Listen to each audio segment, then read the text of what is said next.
Welcome to Real Vision's Trade Ideas. Today I'm sitting down with Michele Schneider of MarketGauge. Thanks so much for joining us. Thank you, Justine. It's great to be back. All right, so what's your trade idea today? eHealth, the symbol is EHTH. And why are you looking at eHealth now? Well, if we give a little background here on the company, it's had an interesting history so far. It started with a kid named Vib Patel, actually Vip. And he wound up getting food poisoning and didn't have health insurance. And so he realized that there was no place for him to go online to shop for competitive prices. So he founded the company in 1997. It eventually went public in 2006 as eHealth.com. And when it got started, it really got its first big boon when Obama passed the American Health Care Act in 2012. So that's when it became on my radar. So I've actually been aware of this stock for a long time. As a company, it's actually a really fantastic company. There are competitors, but it is the largest of all of the places where you can shop online for health products. And so right now it has serviced probably about 5 million people. It has licensing agreements with 180 different health insurance companies, and it offers about 10,000 products. And so essentially you go online, it's mainly for people who aren't either poor, being subsidized by the government, or people who are working in jobs that have health care provided for them. So it's the private companies, private insured. And you go on and you put in your information, and it's amazing because they will pop up immediately, not only the different companies and competitive prices, but you can actually even input your doctors to see if your doctors would be covered under the plan. The reason why it's growing currently is because a couple of reasons. Number one is they started a Medicare division, and their Medicare has grown tremendously over the last year. And again, with supplemental insurance that you need with Medicare, it does all of that for you. It also gives you prescription plans, et cetera. And then how have their earnings reports looked so far this year? Well, the last earnings report was in July, and it had a huge run up afterwards. Even though overall revenues were down by 5%, the Medicare portion was up by 6%. But they have a very good lookout for the next quarter or so because of a couple of things that are happening with healthcare in the United States. And one of those would be the new regulations that are coming on board with the Trump changes. Yes, so basically a couple of things. Number one is the penalties that people were getting for not having long-term health care plans have been repealed. So that opens up an audience of people who can shop now for short-term health insurance. But what Trump is employing as of October is that those 3-month stopgap insurance plans can be extended to 364 days and possibly renewed up to 5 years.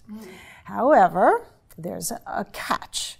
And that is that with these private insurance companies, they do not have to cover pre-existing conditions, maternity care, drug plans, or mental health, which means basically you have to be a healthy person in order to qualify for these plans.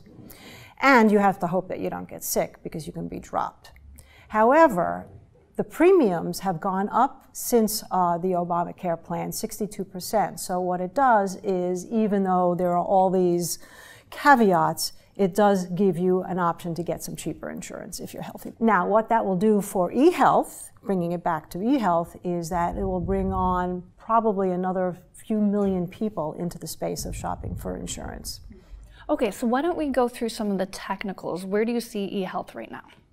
Well, at last look today, it was trading around 28.80 to 29.40, I think was the high, and the 52-week high happened after the last earnings report. So essentially what it did after that big run is it came down and it consolidated, and it went down to about 26. If you really want to look at it from a nearer-term stop, you probably don't need to risk more than under 25.50.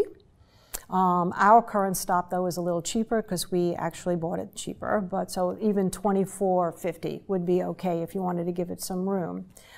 I think the buy zone is actually kind of where it's at right now, between 28 and 29. If you get a good close over 29, I think that would be a fairly good indication to go in. And since it has a 52-week high of 32.97, clearly if it takes that out, That's two things. Number one is it takes out the 52-week high, but also this month's price action has been inside the price action of August, so it's an inside month, which means it will take that out. So you could get a good burst to about maybe around 37, where you start to see first level of resistance. And what's your time horizon here? Is this a shorter term trade? Well, the other thing that I wanted to mention about the company, besides the fact that the new health policy could bring in a bunch of new shoppers and, of course, the Medicare, is that on October 3rd, Scott Flanders, who's the CEO of eHealth, is going to the Cantor 2018 Global Health Conference. So the key word in that sentence to me is global, because right now the company really is just represented in all 50 states, but just throughout the United States. So if it winds up getting any kind of global presence, I think that can be a tremendous shot in the arm to that stock price. So when you ask how soon, I think, again, if we can get through this recent 52-week high, we may see it pretty quickly.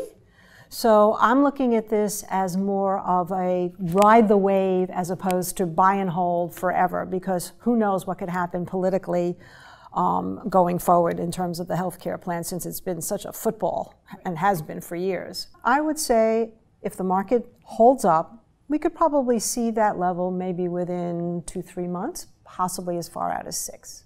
And you mentioned that you had a stop, so this is something that you're trading on behalf of yourself or your clients? Yes, my subscribers to our service are in it, and our RIA is in it as well in the discretionary model.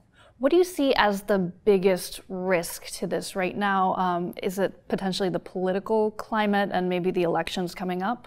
Well, I would say that the elections coming up probably won't impact too much, because even if there is a big Democratic windfall in November, there's not going to be a lot of action on the health care right away for a few reasons, which we don't have to get into. But let's just say that it would be relatively left alone at this point.